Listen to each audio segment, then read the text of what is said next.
NASCAR and Formula One are the most popular worldwide motorsport categories people love watching.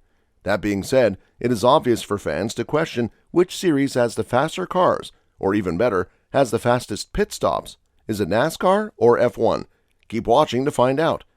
If you were to look at it in a nutshell, Formula One pit stops are far faster than NASCAR. At a point where F1 requires a total of 3 seconds, NASCAR's cars are stationary in the pit for at least a total of 10 seconds. If you think this is due to the skill of the mechanics in F1 being far better than NASCAR, that's not exactly the reason. The specifics of a pit stop's operation vary greatly from series to series.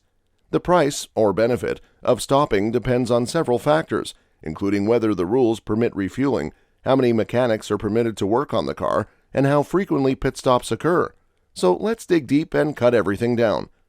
As mentioned earlier, pit stops in F1 last 2 to 3 seconds. However, the 2019 Grand Prix time was the fastest, at 1.8 seconds, achieved by Red Bull. How did Formula One get to this level? The pit stops in F1 are quite distinct from those like NASCAR and IndyCar. After analyzing and comparing, we can conclude that two huge factors keep F1 the fastest compared to the rest. First, fueling has been prohibited in F1 since 2010 for cost and safety reasons. Pit stops are quicker, safer, and less threatening to the driver or mechanics.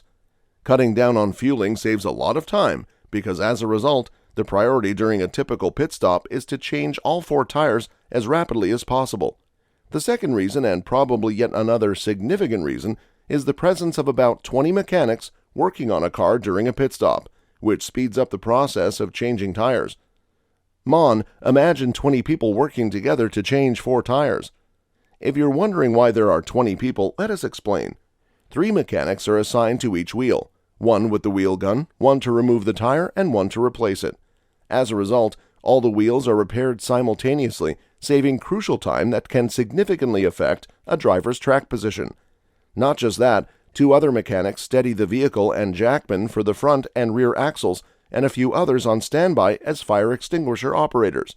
So in conclusion, the humongous team with incredible coordination and extensive training is one of the biggest factors aiding in favor of speed when it comes to the Formula One series.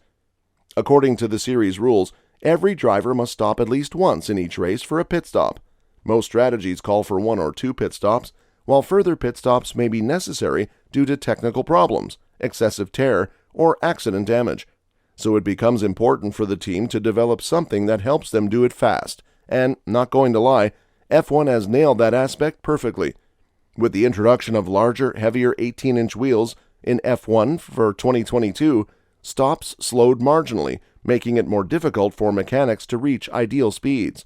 Despite this, McLaren's season best of 1.98 seconds in Mexico City that year is all the more astounding. Now let's analyze NASCAR and see what the difference is when it comes to their pit stops. NASCAR pit stops are arguably way slower than F1. This is mainly because even though there are over 20 people for F1, NASCAR only has 6 people to do the exact same job. Yep, NASCAR has some pretty rigorous guidelines with their pit stops. As of 2018, just 5 mechanics are permitted to work on the car over the wall dividing the garages and pit lane. And not just that, the crew in total is only limited to 17 people. 5 people work on the automobile during the stop, 1 is the jackman, 1 carries the tires, 1 fills the car with fuel, and 2 change the tires. Due to the small team size and the fact that each wheel has 5 lug nuts rather than the single one used in F1, changing the tires requires way more time than the former. Another catch is that mechanics must fully assemble the car in the pit box before jumping over the wall and only use NASCAR-approved tools. So yeah, they have to do the job but still don't get access to anything they want. Another thing about these tools is that they cannot be altered. This is done to ensure that one team does not have an unfair edge over another. Time penalties will apply if the driver parks improperly or leaves before all the used tires have been brought back over the wall. A decent stop lasts about 12 seconds and allows for the refueling and changing all 4 tires on an automobile. As technicians for the pit stops, NASCAR teams frequently hire former professional or collegiate athletes so that they have the strength, stamina, and agility to complete the stop as soon as possible.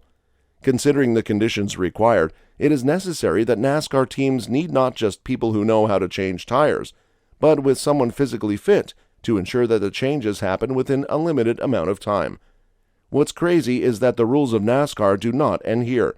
To foster a fair playing field and generate various restart circumstances, the Xfinity Series and Truck Series races that do not coincide with Cup events will have different, more complicated rules for pit stops.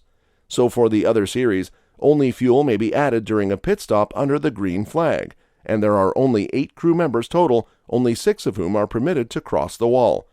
Drivers won't lose position when pitting under yellow flags as long as it is done within the allotted time frame. Teams can add fuel and change 2 tires every stop on ovals and 4 per stop on road courses during this time. At the restart, the cars are lined up in the following order: those who did not pit, those who did so once, those who did so twice, and then those who are being penalized. A 2-lap penalty is imposed for servicing the vehicle improperly. In a statement to CNN, Nielsen told about NASCAR pit stops. "Whenever we do a pit stop, we measure everything." He also talked about how long the gunman holds the trigger down and how long it takes to release the jack. It is crazy how many details must be paid attention to during these stops. One of NASCAR's tire changers, John Dodson, also narrated his tales from when he worked at the NASCAR pits.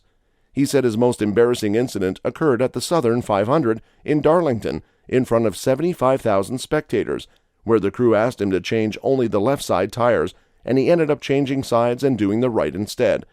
Though he laughs about it now, John also claimed that he has found memories of his time working with driver Rusty Wallace in the pits. He added, "When you're on a pit crew, it's no different than being on a pro basketball team. We're flying through the air, landing on our knees. You have to be in shape." John also claimed that when he was working, he occasionally hired a personal trainer and a dietitian. With the way NASCAR has its regulations laid out, it is kind of necessary for the mechanics to work out and exercise and be fit, rather than using their skills. At least we now know why the NASCAR pit stop is slower than F1. It's funny how each side's supporters argue that their pit stop was conducted more skillfully. However, it would be unfair to compare one sport to another, because one highlights technology while the other highlights human skill.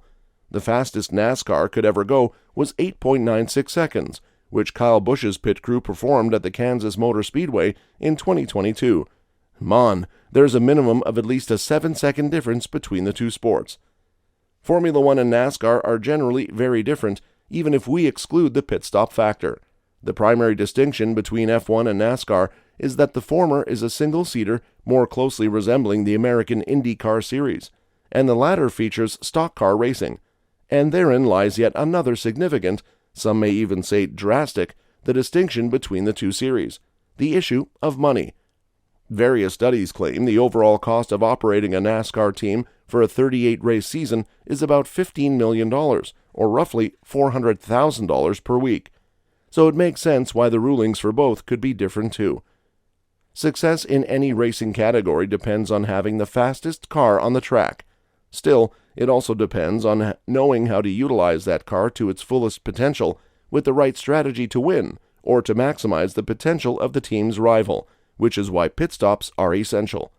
It is safe to state that the pit stop times in F1 are significantly faster than those in NASCAR, but with good reason, naturally given the fewer chores and numerous additional technicians required. Well, what do you think, folks? Who has the better pit stop? Also, which is your favorite among the two? Let us know in the comments below. If you enjoyed today's video, drop a like and subscribe, and for more videos like this, click that notification bell and stay tuned. We'll see y'all in another video. Until then, bye!